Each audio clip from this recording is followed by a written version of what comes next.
Bomb thread இருக்கிற மாதிரி தெரிஞ்சதுன்னா சைரன் வரும். இங்க எங்க காலேஜுக்கு அடியிலேயே பாம் ஷெல்டர்னு ஒரு இடம் வச்சிருக்காங்க. எல்லாருமே கீழே போகும். இப்போ வந்து 3 to 4 hours தான் கடை திறக்கிறாங்க. எங்களுக்கு பக்கத்துல இருக்கிற கடை இதெல்லாம் இவ்வளவுதான் திறக்கிறாங்க. அந்த சமயத்துக்குள்ள நாங்க ஒரு பெரிய கியூ நிக்குது. அதெல்லாம் முடிச்சுட்டு அங்க போய் வாங்குறோம். திங்ஸும் கம்மியா தான் இருக்கு, விலையும் எங்களுக்கு அதிகமா இருக்கு. ஆனா எங்களுக்கு விலையை பாக்குறதுக்கான நேரம் இது இல்லைங்கிறதுனால நாங்க என்ன கிடைக்குதோ அதெல்லாம் எடுத்துட்டு வந்து நாங்க இப்போ சாப்பிட வேண்டிய நிலைமையா இருக்கு சார். டெல்லி ரீச் ஆனா கூட போதும். அங்க இருந்து கூட நாங்க ஏதாவது ட்ரெயினோ இல்ல பஸ்ஸோ ஏதாவது ஒண்ணு வீ கேன் அரேஞ்ச். எங்களுக்கு வந்து இந்தியாக்குள்ள ரீச் ஆயிட்டா போதும் சார். அதுக்கப்புறம் வீ கேன் டேக் கேர். வீட்டுல இருந்து யாராவது சொல்லி கூட வீட்டுல வர வச்சு கூட we can manage something. India reach ஆகணும் சார், அவ்வளவுதான் சார் எங்களுக்கு ப்ராப்ளம். ஏன்னா இடையில துபாயில நிறுத்தினா கூட அங்கேயும் ஸ்ட்ரிக்டா இருப்பாங்க. எல்லாத்துக்குமே டிரான்சிட் விசா வாங்க சொல்றாங்க. ஒவ்வொரு கண்ட்ரிக்கும் நாங்க டிஃப்ரெண்ட் விசாஸ் வாங்குற மாதிரி இருக்கும். ஒரு நாளைக்கு ஒரு 4-5 பஸ் மூலியமா ஒரு நாளைக்கு எவ்வளவு பஸ் ஏற்பாடு பண்ண முடியுமோ அவ்வளவு பஸ். அப்பதான் ஸ்டூடெண்ட்ஸ்க்கு ஒரு பாசிட்டிவிட்டி இருக்கும் சார். நாளாக அவ்வளவுதான் வரமாட்டாங்களோ அப்படின்னு அந்த மாதிரியான தாட் எங்களுக்குள்ள வளர ஆரம்பிக்குது சார். இப்போ விட்டுருவாங்களோ அந்த மாதிரி தோணுது சார். இப்போ எங்களுக்கு வரல, ஆனா ரொம்ப நாளாச்சுன்னா ஒரு மாதிரி எங்களுக்கு மனசு விட்டுற மாதிரி. இந்த மாதிரி வாரெல்லாம் நாங்க பார்த்ததே இல்லை சார். இது ஃபர்ஸ்ட் டைம் இந்த மாதிரி நாங்க ஃபேஸ் பண்றோம். இப்படிலாம் ரஷ்யா உக்ரைன் இடையே போர் அப்படிங்கிறது தொடர்ந்து 3வது நாளாக நீடித்துட்டு இருக்கிறத பார்க்க முடியுது. நமக்கு வரக்கூடிய தகவல் நம்ம செய்திகள் எல்லாம் பார்க்கறோம். கார் மேல வந்து அந்த ஒரு மிலிட்டரி வேன் அப்படிங்கிறது ஏறுது, நிறைய பார்க்க முடியுது. அது மாதிரி ஒவ்வொரு நிமிடத்திற்கும் சூழல் அப்படிங்கிறதும் நிறைய மாறிட்டு இருக்கு அப்படிங்கிறதையும் கேட்க முடியுது. இப்போ எப்படி இருக்கு அந்த சூழல் அப்படிங்கிறது? நீங்க தமிழகத்துல எந்த பகுதியை சார்ந்தவங்க? உக்ரைனுக்கு நீங்க வந்து என்ன படிப்பிற்காக அங்க போனீங்க? சார், என் பேரு அழகுலட்சுமி. நான் தமிழகத்துல கோயம்புத்தூர் மாவட்டத்துல இருந்து இங்க வந்திருக்கேன். நான் இப்போ 3rd year மெடிக்கல் ஸ்டூடெண்ட். இங்க 3 வருஷத்துக்கு முன்னாடி இங்க நான் படிக்க ஸ்டார்ட் பண்ணேன். இப்போ நாங்க படிக்கிற காலேஜ் வந்து போஹோமலஸ் நேஷனல் மெடிக்கல் யூனிவர்சிட்டி, கீவ்ல இருக்கிற ஒரு காலேஜ். உக்ரைனோட கேபிட்டல்ல இப்போ நாங்க இருக்கோம். இங்க இப்போ வந்து இங்க பாம் த்ரெட் இருக்குங்கிறதுனால நாங்க ஆக்சுவலி தனியா ஒரு அபார்ட்மெண்ட்ல தங்கி இருக்கிற ஸ்டூடெண்ட்ஸ். நாங்க இப்போ இந்த மாதிரி பாம் த்ரெட் இருக்கிறதுனால ஷிஃப்டட் ஹியர், இங்க சேஃபா இருக்கும் அப்படிங்கறதுனால எங்க காலேஜ்ல இருந்து ஸ்பெஷலி அட்வைஸ் பண்ணி நீங்க இங்க வந்து தங்குங்க, இங்கதான் சேஃபா இருக்கும் அப்படின்னு சொன்னதுனால நாங்க இங்க வந்திருக்கோம் சார். இங்க அடிக்கடி சைரன் வரும். பாம் த்ரெட் இருக்கிற மாதிரி தெரிஞ்சதுன்னா சைரன் வரும். இங்க எங்க காலேஜுக்கு அடியிலேயே பாம் ஷெல்டர்னு ஒரு இடம் வச்சிருக்காங்க. அங்கதான் நாங்க எல்லாருமே கீழே போவோம். அது வந்து ஒரு பெரிய ஹால் மாதிரி அங்க இடம் இருக்கும். அங்க எல்லாருமே அங்க ஒட்டு மொத்தமா போய் உட்கார மாதிரி. It will be very deep down, so it will be very safe. அந்த மாதிரி இடத்துல போய் நாங்க உட்கார வேண்டியதா இருக்குது. நைட் ஃபுல்லா சில சமயம் 5 hours to 6 hours நாங்க உள்ள போய் உட்காந்துருப்போம். உள்ள சிக்னல்ஸ் கிடையாது, உள்ள இது ஹீட்டர் எதுவும் கிடையாது. உள்ள சபைக்கு நிறைய பீப்புள் இருப்போம். இந்த ஹாஸ்டல்ல இருக்கிற மொத்தமா இந்தியன்ஸ் வந்து கிட்டத்தட்ட அபவுட் 600 இருப்பாங்க. இங்க நாங்க இருக்கோம். எல்லாருமே கீழே போய் உட்காந்துட்டு சிக்னல் கிடையாது, ரொம்ப சஃபகேட்டிங்கா இருக்கும். அதுக்கப்புறம் வந்து இப்போ இங்க வெளியிலயும் கூட மக்கள் என்விரான்மெண்ட்ல என்னென்ன சேஞ்சஸ் இருக்குன்னா எங்களுக்கு சரியான ஃபுட் கிடைக்க மாட்டேங்குது. ஒரு 2 to 3 daysக்கு நாங்க மேனேஜ் பண்ணிட்டோம். இப்போ இந்த 3 days வரைக்கும் நாங்க மேனேஜ் பண்ணிட்டோம். ஏன்னா இதுக்கு முன்னாடி நாங்க வாங்கி வச்சிருந்த திங்ஸ் வச்சு நாங்க மேனேஜ் பண்ணிட்டோம். இப்போ வந்து 3 to 4 hours தான் கடை திறக்கிறாங்க. எங்களுக்கு பக்கத்துல இருக்கிற கடை இதெல்லாம் இவ்வளவுதான் திறக்கிறாங்க. அந்த சமயத்துக்குள்ள நாங்க ஒரு பெரிய கியூ நிக்குது சார். அதெல்லாம் முடிச்சுட்டு அங்க போய் வாங்கிட்டோம். திங்ஸும் கம்மியா தான் இருக்கு, விலையும் எங்களுக்கு அதிகமா இருக்கு. ஆனா எங்களுக்கு விலையை பாக்குறதுக்கான நேரம் இது இல்லைங்கிறதுனால நாங்க என்ன கிடைக்குதோ அதெல்லாம் எடுத்துட்டு வந்து நாங்க இப்போ சாப்பிட வேண்டிய நிலைமையா இருக்கு சார். நீங்க படிச்சிட்டு இருக்க காலேஜ் இருந்துச்சுல்ல, அதுக்கும் நீங்க இப்ப தங்கி இருக்கிற தூரத்துக்கும் எவ்வளவு இடைவெளி அப்படிங்கிறது, எவ்வளவு டிஸ்டன்ஸ், எப்போ நீங்க இங்க வந்தீங்க சேஃபா அந்த இடத்துக்கு? சார், நான் இங்க இருந்து எங்க காலேஜுக்கு வந்து கிட்டத்தட்ட 1/2 மணி நேரம் டிராவல் பண்ணி போகணும் சார். பஸ்ல போகணும் சார். பஸ்ல போய் ஒரு 4-5 ஸ்டாப் கழிச்சு ஒரு 10 to 15 minutes நடந்து தான் சார் போகணும் காலேஜுக்கு. பஸ்ல இருந்து இறங்கி நடந்து போகணும், அப்பதான் காலேஜ் வரும் சார். இப்போ வந்து நாங்க இந்த ஹாஸ்டலுக்கு பக்கத்திலேயே ஒரு 2 to 3 minutes வாக்ல தான் எங்களோட அபார்ட்மெண்ட் இருந்தது. அங்க வந்து சேஃப் இல்லைங்கிறதுனால இங்க வந்து ஷிஃப்ட் ஆயிட்டோம் சார். நாங்க ஒரு 3 days பேக் இங்க ஷிஃப்ட் ஆனோம் சார். நீங்க நினைச்சு பாத்தீங்களா? ஆனா ஒரு 1 week 2 week வந்து சொல்லிட்டே இருந்தாங்கல்ல, போர் மூல போது அந்த ஒரு சூழல் இருக்கு அப்படின்ட்டு. ஆனா வந்து ரஷ்ய அதிபர் புதின் வந்து அதை மறுத்துக்கிட்டே இருந்தாரு. நீங்க நினைச்சு பாத்தீங்களா? உங்களுக்கு காலேஜ்ல எந்த மாதிரியான அட்வைஸ் சொன்னாங்க? ஏதாச்சும் சேஃபா இதுக்கு முன்னாடி இப்படி நடக்கலாம், இப்படி நடந்துச்சுன்னா இப்படி நீங்க போய் உங்களை வந்து பத்திரமா கொண்டு வைப்போம் அப்படிங்கிற மாதிரி அட்வைஸ் சொன்னாங்களா? நீங்க தான் எதிர்பார்த்தீங்களா அதெல்லாம்? இது எதையுமே நாங்க டோட்டலி எதிர்பார்க்கவே இல்லை சார். அதுதான் உண்மை. அதுதான். ஏன்னா அவங்க ஆசிலேஷன்லயே இருந்ததுனால எங்களுக்கு வந்து அவ்வளவு சீரியஸ்னஸ் அப்போ எங்களுக்கு அது புரியல. அதுவும் இல்லாம எங்களுக்கு காலேஜ்ல வந்து ஆஃப்லைன் கிளாஸஸ் தான் ஆன்லைன் கிளாஸஸ் தான் அவங்க மாத்தல. சப்போஸ் அவங்க எங்களுக்கு ஆன்லைன் கிளாஸஸ் மாத்தி இருந்தாங்கன்னா we would have been in India by now. நாங்க எப்பவும் கிளம்பி போயிருந்திருப்போம். ஆனா இப்போ ஆஃப்லைன் கிளாஸஸ் எங்களுக்கு இருந்ததுனால எங்களால இங்க வந்து ஆப்சென்ட் வாங்கணும்னா எங்களால ஃபைனல் எக்ஸாமும் எழுத முடியாது. Especially we all are 3rd years. வந்து 3rd yearக்கு ஒரு முக்கியமான எக்ஸாம் இருக்கு சார், CRORE 1 அப்படின்னு. we are having important exam. அந்த எக்ஸாமுக்கு வந்து அட்டெண்டன்ஸ் முக்கியம், எல்லா சப்ஜெக்டும் நம்ம கிளியர் பண்ணிருக்கணும், அந்த மாதிரி சில கண்டிஷன்ஸ் இருக்கு சார். அப்போ இப்போ நாங்க ஆஃப்லைன் கிளாஸஸ் இருக்கும்போது நாங்க பாட்டுக்கு எங்க இஷ்டத்துக்கு கிளம்பி போயிருந்தா எங்களுக்கு ஆப்சென்ட் விழுந்துடும். அப்போ 25% மேல இப்ப student is having absentees means they are not allowed to write exam. So அந்த மாதிரியான சுச்சுவேஷன்ல நாங்க இருந்ததுனால எங்களுக்கு தேவையில்லாம திருப்பி கிளம்பி போகணும் அப்படிங்கிற மாதிரி தாட்ஸ் எங்களுக்கு அப்போ வரல சார். அப்போ ஆசிலேஷன்ல தானே இருந்தாங்க, ஓகே சூன் தேல் கன்வின்ஸ் அந்த மாதிரி நாங்க நினைச்சிட்டு இருந்தோம் சார். இப்போ நாங்க அப்ப கிளம்பி இருந்தோம்னா அப்போ அந்த சமயத்துக்கு இப்பவே நாங்க வந்து 50K கிட்ட டிக்கெட் புக் பண்ணிருந்தோம் sir. We all the tickets got cancel. Already நாங்க டிக்கெட் புக் பண்ணி கேன்சல் ஆகி இப்போ இங்க வந்து உட்காந்துருக்கோம் சார். அப்போ போயிட்டு ஒரு 4 months கழிச்சு திருப்பி எங்களுக்கு எக்ஸாம் வச்சிருப்பாங்க. அப்போ நாங்க திருப்பி வந்திருக்கோம். ஒரு நாள் எக்ஸாமுக்காக திருப்பி நாங்க அங்க இருந்து வந்திருக்கணும். அதை முடிச்சுட்டு திருப்பி எங்களுக்கு 2 மாசம் லீவ் வந்திருக்கும். திருப்பி இந்தியாவுக்கு போயிருக்கணும். எத்தனை தடவை போயிட்டு வர வேண்டிய வேலை இருக்கு. அதனாலதான் we plan to stay here. இதை முடிச்சுட்டு இத்தனை தடவை டிராவல் பண்ண வேணாம்ங்கிறதுனாலதான் சார் நாங்க இங்க பிளான் பண்ண இருக்கலாம் அப்படின்னு பிளான் பண்ணோம் சார். நீங்க இப்ப பாதுகாப்பாக இருக்கீங்கல்ல, இந்த பகுதியை பார்த்தா கூட ஒரு சேஃபா இல்ல. இப்ப எந்த இடத்துல இருக்கீங்க இப்போ? நாங்க வந்து காலேஜ் ஹாஸ்டல் இருக்கோம் சார். எங்க காலேஜ் வந்து இங்க இருந்து 30 மணி நேரம் தூரத்துல இருக்கு. நாங்க காலேஜ் ஹாஸ்டலுக்காக வந்திருக்கோம். ஏன்னா இங்கதான் வந்து கீழே பங்கர்ஸ்ன்னு ஒண்ணு ஷெல்டர்ஸ்ன்னு சொல்லுவாங்க. இங்க வந்து அண்டர் கிரவுண்ட் ஸ்பேசஸ் இருக்கும். அங்க வந்து நம்ம எந்த ஒரு இப்ப வந்து ஒரு சைரன் ஏதாவது அடிச்சா, எமர்ஜென்சி சைரன் அடிச்சா நம்ம வந்து எல்லாரும் கீழே ஓடி போய் நம்ம பாதுகாப்பான ஒரு இடத்துல இருக்கிறோம் அப்படின்றதுக்காக இந்த ஹாஸ்டலுக்கு வந்திருக்கோம் சார். Okay okay. உணவு அந்த மாதிரி நம்மளுக்கு தேவையான வசதி எல்லாம் இருக்கா அந்த இடத்துல? இல்ல சார், இங்க வந்து நம்ம அவங்கவுங்களுக்கு அவங்கவுங்க தான் சார், நம்ம தான் சார் கடையில போய் வாங்கி நம்ம தான் சார் சாப்பிட்டுக்கணும். ஆக்சுவலி என்னன்னா இப்ப தமிழகத்தை சேர்ந்தவங்க எல்லாம் வந்து பாதுகாப்பாக கொண்டு வரதுக்கு வந்து நடவடிக்கை எடுக்கப்படும் அப்படின்னு தமிழக முதல்வர் சொல்லியிருக்காங்கல்ல. அந்த செலவு கூட, பயண செலவு கூட நாங்க ஏத்துக்கிறோம் அப்படின்னு சொல்றாங்க. நீங்க ஏதாவது அணுகுனீங்களா? தூதரகத்தை தான் அணுகி நாங்க இத்தனை பேர் இருக்கோம், நாங்க அது மாதிரி பாதுகாப்பாக போகணும் அப்படின்னு சொன்னீங்களா? நாங்க எப்போ வார் ஸ்டார்ட் ஆனதோ அப்பவே நாங்க எம்பசியை கான்டாக்ட் பண்ணோம் சார். அன்னைக்கு நைட்டே நாங்க கான்டாக்ட் பண்ணிட்டோம் சார். அவங்க என்ன சொன்னாங்கன்னா, இப்போ நீங்க இருக்கிற இடம் தான் உங்களுக்கு சேஃபான இடம். இந்த சமயம் நீங்க ரோட்வேஸ்ல நீங்க டிராவல் பண்றதுங்கிறது ரிஸ்கியான வேலை. அதனால நீங்க இப்போ நீங்க எங்க இருக்கீங்களோ அங்கேயே இருங்க.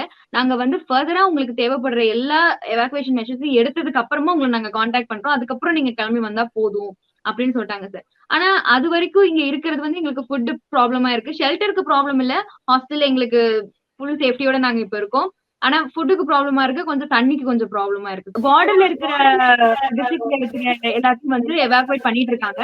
we are aware of that news. ஆனா இப்போ நாங்க சென்டர்ல இருக்கோங்கிறதுனால they are taking some time to come into the city.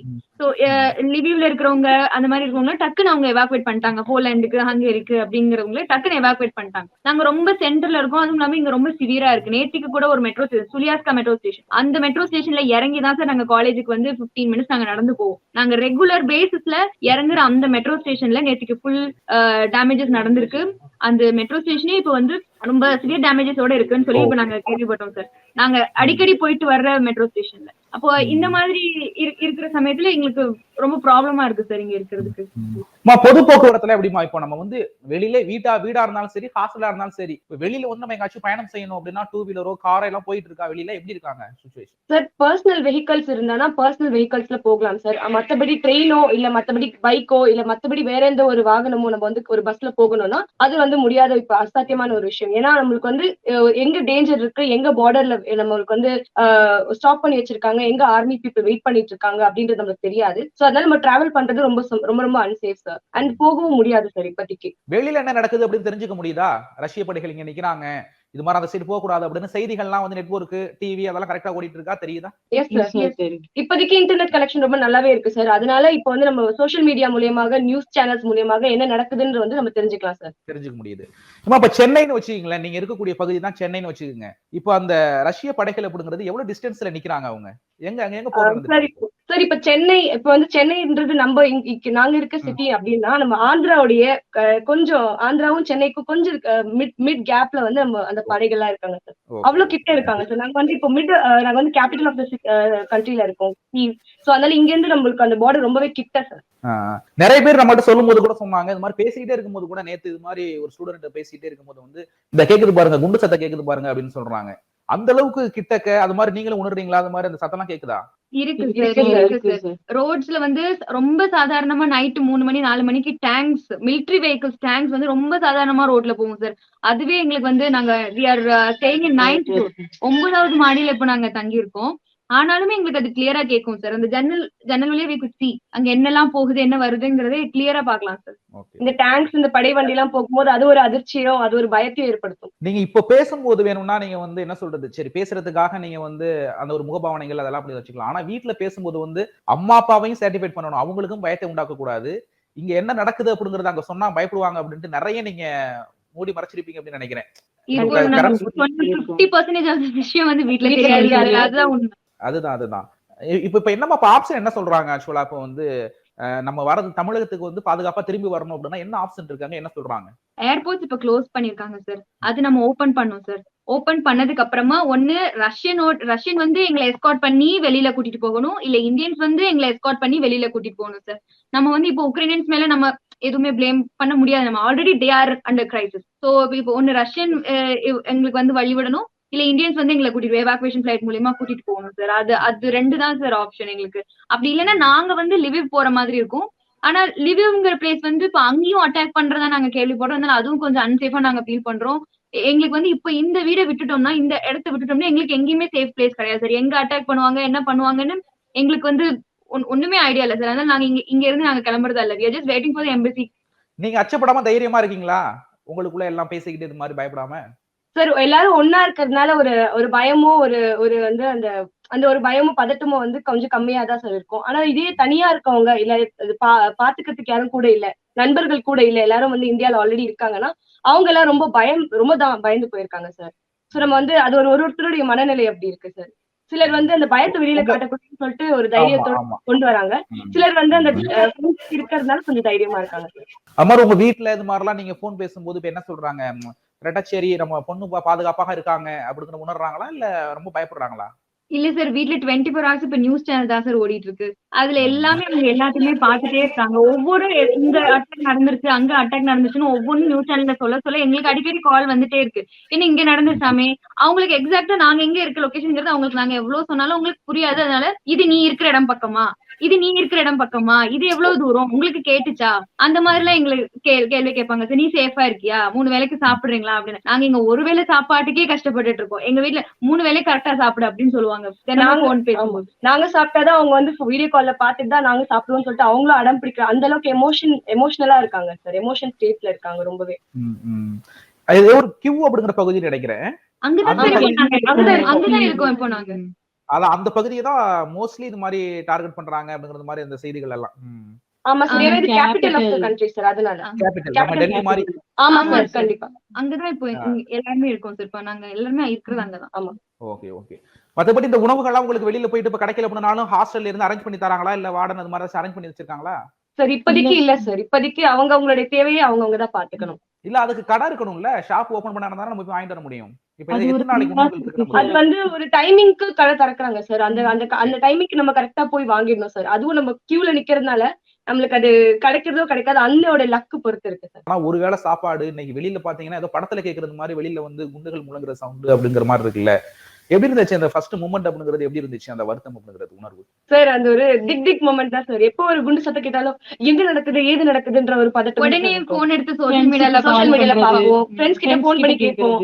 எங்களுக்கு எல்லா சிட்டிலயும் ஃப்ரெண்ட்ஸ் இருக்கனால அவங்க நல்லா இருக்காங்களா, அவங்க சேஃபா இருக்காங்களா அப்படின்ற ஒரு பதட்டமே இருக்கும் சார். அது வந்து பக்கத்துல இருக்கா இல்ல எங்க இருக்கு, ஆனா இவ்வளவு தூரம் சத்தம் கேக்குது அப்படின்ற ஒரு நிலையாவே இருக்கும் சார். நாங்க 1 மணி நேரத்துக்கு ஒரு தடவை எங்களை சுத்தி வேற வேற சிட்டில இருக்கிற ஃப்ரெண்ட்ஸ் நாங்க 1 மணி நேரத்துக்கு ஒரு தடவை கால் பண்ணி கேட்டுட்டே இருப்போம் சார். என்ன பண்றீங்க, ஏன்னா எப்ப வேணாலும் மாறலாம். அவங்க எதுவுமே சொல்லிட்டு பண்ணறது இல்ல, எல்லாமே அன்பிரடிக்டபிளா நடக்குது அப்படிங்கறதுனால நாங்க 1 மணி நேரத்துக்கு ஒரு தடவை கால் பண்ணி கேட்டுட்டே இருப்போம் சார். நீங்க சேஃபா இருக்கீங்களா, நீங்க சேஃபா இருக்கீங்களா அப்படின்னு கால் பண்ணிட்டே இருப்போம் சார். வீட்ல இருந்து கால் பண்றதோட நாங்க எங்களுக்குள்ள அதிகமா நாங்க கால் பண்ணிப்போம் சார். ஏன்னா வீட்டை விட எங்களுக்கு அதிகமா தெரியும் இல்லையா. யாருமே வீட்டுல உண்மையை சொல்ல மாட்டாங்க.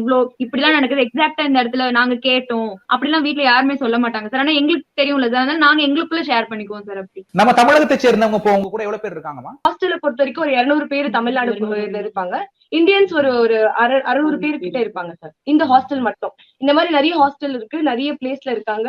அண்ட் யாருக்கு ஹாஸ்டலோ இல்ல யாருக்கும் அபார்ட்மெண்ட்ல இருக்காங்க அவங்களையும் சேர்த்தா நிறைய பேர் இருக்காங்க சார். நம்மளால எண்ணிக்கை சொல்ல முடியல. அதாவது இந்தியன்ஸ் மட்டுமே ஒரு 20,000 பேருக்கு மேல இருப்பாங்க. நம்ம தூதரகம் அங்க இருக்காங்கல்ல, அவங்க இப்போ வந்து உங்கள்கிட்ட என்ன சொல்லிட்டு இருக்காங்க? நம்ம கான்டாக்ட் பண்ண முடியுதா? நீங்க நினைச்சு இங்க இருக்கிற சிச்சுவேஷன் அவங்கள்ட்ட விளக்க முடியுதா? எந்த இடத்துல இருக்கீங்க, சேஃபா இருக்கீங்களா அப்படின்னு? இல்ல சார், அது மாதிரி தினமும் எங்களால கான்டாக்ட் பண்ணி பேச முடியறது இல்ல சார். அவங்க ட்வீட் பண்ணுவாங்க, நாங்க எல்லாருமே ஃபாலோ பண்ணிட்டு இருக்கோம். அந்த இன்ஸ்டால, ட்விட்டர்ல, ஃபேஸ்புக்ல எல்லாமே ஃபாலோ பண்ணிட்டு இருக்கோம். அப்படி ஃபாலோ பண்ணி அந்த வர இன்ஃபர்மேஷன் வச்சுதான் சார் நாங்க இப்போ டிராவல் பண்ணிட்டு இருக்கோம். எப்பவுமே அவங்க லைன்ஸ் பிஸியா இருக்கும்ல சார், நம்ம சும்மா கால் பண்ணிட்டு இருந்தா உடனே எடுத்து பேசுற மாதிரி lot of people will be try. அதனால எங்களுக்கு வந்து அந்த நோட்டீஸ் வச்சுதான் சார் நாங்க நாங்க ஓகே இது இப்ப பண்ண போறாங்க, இது இப்ப நடந்துட்டு இருக்கு, அந்த மாதிரி அதை வச்சுதான் சார் நாங்க தெரிஞ்சுக்கிறோம். இப்போ என்ன கோரிக்கை ஆக்சுவலா வந்து நம்ம வந்து இப்போ வந்து ஒரு பாதுகாப்பற்ற சூழல், எவ்வளவு நாள் உணவுகள் அப்படிங்கிறது நம்மளுக்கு வந்து இருக்குமா, இன்னும் ஒரு 2 நாள் 3 நாள் அப்படிங்கிறது ஒரு கேள்விக்குறி. நமக்கு இப்ப என்ன சொல்யூஷன் அப்படின்னு நினைக்கிறீங்க? அரசு என்ன மாதிரியான நடவடிக்கைகள் மேற்கொள்ளணும்? சார் இப்போ ஏர்போர்ட்ஸ் ஓபன் பண்ணி அங்க அந்த லைட்டா ஒரு ஃபிளைட்டை வந்து ஒரு full students full chartered flight வந்து யூஸ் பண்ணி, கொரோனா டைம்லயும் இதே மாதிரி தான் சார், சார்ட்டர்ட் ஃபிளைட் யூஸ் பண்ணி தான் ஃபுல்லா ஸ்டூடெண்ட்ஸ் மட்டுமே எவாகுவேட் பண்ணி கூட்டிட்டு போனாங்க சார். அந்த ஃபிளைட் தான் நானும் போனேன். லாஸ்ட் டைம் இதே மாதிரி தான் எனக்கு நடந்தது. அந்த ஃபிளைட் தான் நான் ஊருக்கு போனேன் சார். அதே மாதிரி இந்த தடவை ஸ்டூடெண்ட்ஸ்க்காக எஸ்பெஷலி சார்ட்டர்ட் ஃபிளைட் கொண்டு வந்து எங்களை அப்படியே கூட்டிட்டு போயிட்டாங்கன்னா சேஃபா இருக்கும் சார். எங்களுக்கு இந்த பார்டர் தாண்டிட்டா போதும் சார். எங்களுக்கு வந்து ஸ்பெஷலா நீங்க வந்து இங்க கோயம்புத்தூர்ல இருக்கணும், நீங்க சென்னையில இருக்கணும் அப்படின்னு அவசியம் இல்லை சார். நாங்க டெல்லி ரீச் ஆனா கூட போதும். அங்க இருந்து கூட நாங்க ஏதாவது ட்ரெயினோ இல்ல பஸ்ஸோ ஏதாவது ஒண்ணு வீ கேன் அரேஞ்ச். எங்களுக்கு வந்து இந்தியாக்குள்ள ரீச் ஆயிட்டா போதும் சார். அதுக்கப்புறம் வீ கேன் டேக். என் வீட்ல இருந்து யாராவது சொல்லி கூட வீட்ல வர வச்சு கூட வீ கேன் மேனேஜ் சம்திங். எங்களுக்கு இந்தியா ரீச் ஆகணும் சார், அவ்வளவுதான் சார் எங்களுக்கு ப்ராப்ளம். ஏன்னா இடையில துபாயில நிறுத்தினா கூட அங்கேயும் ஸ்ட்ரிக்டா இருப்பாங்க. எல்லாத்துக்குமே டிரான்சிட் விசா வாங்க சொல்றாங்க. ஒவ்வொரு கண்ட்ரிக்கும் நாங்க டிஃபரெண்ட் விசாஸ் வாங்குற மாதிரி இருக்கும். இந்தியாவுக்கு உள்ள போயிட்டோம்னா we can manage anything sir. நம்ம தமிழகத்தை சேர்ந்தவங்க, இந்தியாவை சேர்ந்தவங்க இப்ப இருக்கீங்களா, எல்லாம் சேஃபா இருக்கீங்கல்ல? உங்க கூட படிச்சிருக்கிறவங்க அதர் கண்ட்ரீஸ் நிறைய வந்து வேற நாடுகள் இருந்து படிச்சிருப்பாங்கல்ல, அவங்களும் இங்கதான் இருக்கிறாங்களா, இல்ல இந்த மாதிரி போர் பதற்றம் ஏற்பட்ட உடனே அவங்க நாடுகள் வந்து அவங்களை வந்து கூட்டிட்டு போயிட்டாங்களா, ரெக்கவர் பண்ணிட்டாங்களா? சார் ஐரோப்பா மாநிலத்துல இருக்கவங்க, இந்த ஒரு யூரோப் கான்டினென்ட்ல இருக்க எல்லாருமே வந்து அவங்கவுங்க வீட்டுக்கு போயிட்டாங்க சார். ஏன்னா அதனால மத்த கண்ட்ரீஸ்ல கஷ்டம் ஏற்படும்னு. இது தவிர்த்து மத்த கண்ட்ரீஸ், அதாவது யூஎஸ்ஏ இல்ல ஆஸ்திரேலியா இருக்கட்டும், மத்த ரொம்ப தூரத்துல இருக்கவங்க, எந்த பாதிப்பும் இல்லாதவங்க இருக்காங்க, அவங்க எல்லாம் அங்கேயே தான் சார் இருக்காங்க. இப்போ மற்ற நாடுகள் வந்து இப்போ வந்து இந்த ஆப்ஷன் படுத்தி இப்போ விமானங்களை வந்து ஸ்பெஷலா அனுப்பி அவங்க நாட்டு மாணவ மாணவிகளை வந்து கூட்டிட்டு போற ஆப்ஷன் வந்து இப்ப இல்ல இருக்கு சார். இருந்துச்சு சார். இது ஒரு வந்து 23ஆம் தேதி வரைக்கும் முன்னாடி இருந்துச்சு. ஆனா இப்போ வந்து இந்த ஏர்போர்ட் எல்லாம் க்ளோஸ்டா இருக்கறனால இப்போ அது நடக்கல சார். அவ்வளவுதான். இந்த நேரத்துல வந்து நம்ம தைரியமா தான் இருக்கணும். அந்த மனசை வந்து சரி உறுதியா வச்சுக்கிட்டு எதுவுமே நடக்காது அப்படிங்கிற ஒரு இதுலதான் நம்மளுக்கு இந்த நேரத்துல தேவை. நீங்களும் வந்து பெற்றோர்களுக்கு வந்து என்ன சொல்றது, அவங்க பயந்துட்டு தான் இருப்பாங்க இவ்வளவு டிஸ்டன்ஸ்ல இருக்கும் அப்படின்னு. மேபி இப்போ நீங்க டெலிகாஸ்ட் பண்ணீங்கன்னா இதுவே எங்க வீட்டுல பாப்பாங்க சார். இப்போ நாங்க எமோஷனலி இல்ல எங்களை வீட்டுக்கு கூட்டிட்டு போயிருங்க அப்படி நாங்க கெஞ்சுற மாதிரி ஏதாவது நாங்க பண்ணிட்டு இருந்தோம்னா அவங்க ஆல்ரெடி அழுதுட்டு இருக்காங்க. நாங்க அது எங்களால காமிக்க முடியல சார். மேபி நாங்க அப்படி நிஜமா அழுதா கூட எங்களுக்கு எங்க வீட்டுக்கு நாங்க தெரியப்படுத்துறதா இல்ல சார். ஏன்னா அவங்களோட உடல்நிலையும் பாதிக்கப்படும். எல்லாம் ஒரே இயர் ஸ்டூடெண்டாமா? எவாக்குவேஷன் மட்டும் சீக்கிரம் கொஞ்சம் இருந்தா நாங்க நல்லா இருக்கும்னு ஃபீல் பண்ணுவோம் சார். ஆனா இப்போ நாங்க கீவ்ல இருக்கிறதுனால யார்கிட்ட கேட்டாலும் ஒரு 2 நாள் கிட்ட ஆகும் கீவ்ல எவாக்குவேஷன் அப்படின்னு சொல்றாங்க. அட்லீஸ்ட் ஒரு 2 நாள்னாலும் பரவாயில்ல. பட் ஆனா பண்ணாங்கன்னா எங்களுக்கு ஒரு ஹோப் இருக்கும், வீட்டுல உள்ளவங்களும் நம்பிக்கையா இருப்பாங்க பயம் இல்லாம அப்படின்னு ஃபீல் பண்றோம். பட் ஆனா ஃபுட்டும் இப்போ கொஞ்சம் பிரச்சனையா தான் இருக்கு எங்களுக்கு. ஆனா கொஞ்சம் கடை கொஞ்சம் டைம் ஓபன் பண்ணி இருக்கிறதுனால ஏதோ இருக்கு, அதுவும் சில எப்ப கடைக்கு போகும். இந்த நேரத்துல நம்ம பணம் எதுவும் கேஷ் எதுவும் டிரான்ஸ்ஃபர் பண்ணி விட்டா ஏடிஎம்ல போய் பணம் எடுக்கிற மாதிரி அந்த வசதி இருக்கா? எடுக்கவே முடியாது. இப்போ நாங்க இங்க 11 பேர் நாங்க ஒரு கேங்கா இங்க வந்து மாட்டிக்கிட்டோம் சார். இங்க யாருக்கிட்டயுமே காசு இல்ல சார். லிக்விடா கேஷ் இல்ல சார் எங்க கிட்ட. லிக்விட் கேஷ் வந்து எங்க கிட்ட நாங்க வார் ஸ்டார்ட் ஆன ஃபர்ஸ்ட் டே அன்னைக்கு ஏடிஎம் போனோம் சார். சரி டிராப் பண்ணி வச்சுக்கலாம், அவசர தேவைக்கு எங்களுக்கு வரும் அப்படின்னு சொன்னப்போ கிட்டத்தட்ட 3/4 மணி நேரம் ஏடிஎம் லைன்ல நின்னோம் சார். கிட்ட போகும்போது எடுக்க முடியல சார் எங்களால. எங்க கிட்ட சுத்தமா மணியே இல்ல. இப்ப எப்படி மேனேஜ் பண்ண போறீங்க? கார்டு வச்சிருக்கோம் சார், டிஜிட்டல் ஸ்வைப் பண்ணி தான் சார் யூஸ் பண்ணிட்டு இருக்கோம். பண்ண முடியல. இருந்த காசு எல்லாம் இப்ப செலவாயிடுச்சு. இப்போ இதுக்கப்புறம் வந்து கார்டுல ட்ரை பண்ணி வேணா பாக்கலாம். அதுவும் ஒரு சில கடைகள்ல தான் வந்து இருக்கும். ஜஸ்ட் ஒரு கோரிக்கை தான் சார். எங்களை முடிஞ்ச அளவுக்கு சீக்கிரமா எங்களை எவாக்குவேட் பண்ணி நம்ம இந்தியாவுக்கு வந்துட்டோம்னா எங்களுக்கு ரொம்ப சந்தோஷமா இருக்கும். எங்களுடைய பேரண்ட்ஸ்க்கும் ரொம்ப நிம்மதியா இருக்கும் சார். ரொம்ப பெரிய விஷயம் சார். 20,000 பீப்புள் இருக்காங்க. நாங்க எங்களை மட்டும் கூப்பிடுங்க, எங்களுக்காக பேச முடியாது. எல்லாரையுமே ஒரு நாளைக்கு ஒரு 4-5 பஸ் மூலியமா ஒரு நாளைக்கு எவ்வளவு பஸ் ஏற்பாடு பண்ண முடியுமோ அவ்வளவு பஸ். அப்பதான் ஸ்டூடெண்ட்ஸ்க்கு ஒரு பாசிட்டிவிட்டி இருக்கும் சார். நாளாக அவ்வளவுதான் வரமாட்டாங்களோ அப்படின்னு அந்த மாதிரியான தாட் எங்களுக்குள்ள வளர ஆரம்பிக்குது சார். இப்போ விட்டுருவாங்களோ அந்த மாதிரி தோணுது சார். இப்போ எங்களுக்கு வரல. ஆனா ரொம்ப நாளாச்சுன்னா ஒரு மாதிரி எங்களுக்கு மனசு விட்டுற மாதிரி. இந்த மாதிரி வாரெல்லாம் நாங்க பார்த்ததே இல்ல சார். இது ஃபர்ஸ்ட் டைம் இந்த மாதிரி நாங்க ஃபேஸ் பண்றோம். இப்படிலாம் ஒரு பாம்ப்ல சவுண்ட் நாங்க மூவிஸ்ல பார்த்ததுதான். இந்த மாதிரி நிஜமா இப்படி நாங்க அந்த இடத்துல நாங்க இருப்போம் அப்படிலாம் நாங்க நினைச்சு கூட பார்த்தது இல்ல சார். ஃபர்ஸ்ட் பயமா இருந்தது. அதுக்கப்புறம் இப்போ நாங்க ஓரளவுக்கு தேறிட்டோம். ஆனா இது நாள் ஆச்சுன்னா திருப்பி எங்களுக்கு நம்பிக்கை கொஞ்சம் ஃபேட் ஆகும் சார். அது குறையறதுக்குள்ள நாங்க எங்க அப்பா அம்மா முகத்தை போய் பாத்துறணும் சார். இப்போ நாங்க ஃபுட் கிரைசிஸ் சொன்னதுமே இப்போ நாங்க எங்களுக்கு தெரிஞ்சவங்க அந்த அந்த மாதிரி இருக்கிறவங்க எல்லாத்துக்கிட்டயுமே நாங்க வந்து ஃபுட் கிரைசிஸ்ல இருக்கோம்னு சொல்லிட்டோம் சார். அப்போ யாரும் தெரியல, ஏதோ ஒரு ஜேர்னலிஸ்ட், உக்ரைன் ஜேர்னலிஸ்ட் என்ன ஜேர்னலிஸ்ட் எங்களுக்கு சரியா தெரியல சார், யாரும் ட்வீட் பண்ணியிருந்திருக்காங்க போல இருக்கு. இந்த மாதிரி இந்த இடத்துல இந்த ஸ்டூடெண்ட்ஸ் வந்து இப்படி ஃபுட் கிரைசிஸ்ல இருக்காங்கன்னு சொல்லவும், யாரோ ஒரு உக்ரைனியன் சேம் ரிக் இப்பதான் ஒரு 10 மினிட்ஸ் முன்னாடி மீட் பண்ணிட்டு வந்தோம் அவரை. திடீர்னு என்னோட நம்பருக்கு கால் பண்ணிட்டு இந்த மாதிரி நாங்க ஃபுட் வச்சிருக்கோம், நீங்க எத்தனை பேர் இருக்கீங்க அப்படின்னு கேட்டாங்க சார். இப்போ இந்த மாதிரி ஒரு 10-11 பேர் இருப்போம் அப்படின்னு சொன்னதும், நீங்க நான் காலேஜ் ஹாஸ்டல் முன்னாடி வந்துடுறேன், நீங்க இறங்கி வாங்க, நான் உங்களுக்கு ஃபுட் கொடுக்குறேன் அப்படின்னு சொன்னாரு சார். நாங்க யோசிச்சோம் சார், எங்க கையில காசு இல்லைங்கிறதுனால, எங்களுக்கு கொடுக்கறதுக்கு எதுவும் இல்லைங்கிறதுனால நாங்க ஃபர்ஸ்ட் யோசிச்சோம். அதுக்கப்புறம் பிரதர் எங்க கிட்ட கொடுக்கறதுக்கு மணி எதுவும் இல்ல, நாங்களே டிஜிட்டல் கார்டுல தான் யூஸ் பண்ணிட்டு இருக்கோம் அப்படின்னு சொன்னதும், மணி எல்லாம் ஒண்ணு வேணாமா, நீ இறங்கி வா, வந்து இதை நீ வாங்கிட்டு போங்க, போய் சாப்பிடுங்க. அதாவது அவங்க கிரைசிஸ்ல இருக்கும் போதும் நம்மளுக்கு வந்து மத்தவங்களுக்காக அவங்க உதவி செய்யும் போது ரொம்ப அப்ரிஷியேட்டபிளாவும் இருக்கு, ரொம்ப சந்தோஷமாவும் இருக்கு.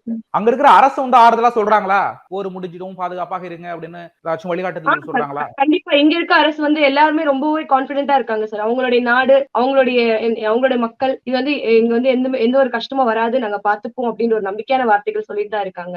அவங்களும் பாவம் ரொம்ப போராடிட்டு தான் சார் இருக்காங்க. சின்ன குழந்தைகள்ல இருந்து பெரிய வயசான வரைக்கும் எல்லாருமே போராடுறதுக்கு ரெடியா இருக்காங்க. நீங்க வந்து அந்த நாட்டை சேர்ந்த நிறைய பேர் கூட சந்திச்சு பேசிருப்பீங்கல்ல, அவங்களுடைய மனப்பான்மை அப்படிங்கிறது எப்படி இருக்கு?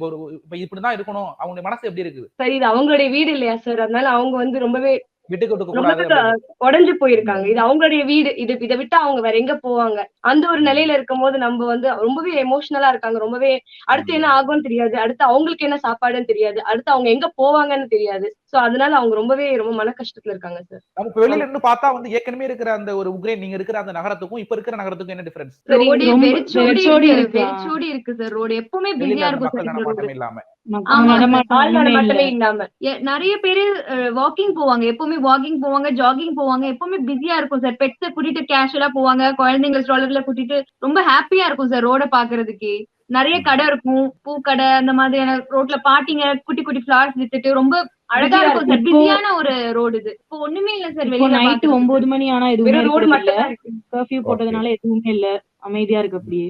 ஓகேமா, அச்சப்படாம இருங்க, ரொம்ப பாதுகாப்பா இருங்க. கூடிய விரைவில் தமிழகத்துக்கு வந்து நம்ம கண்டிப்பா மீட் பண்ணுவோம். இதே நம்ம பிஹைண்ட் கண்டிப்பாக உங்களை நேர்காணல் பண்ணுவோம். நீங்கள் பெற்றோர்களுக்கு நீங்களும் நிறைய நம்பிக்கை ஊட்டும் வார்த்தைகள் நிறைய சொல்லுங்க.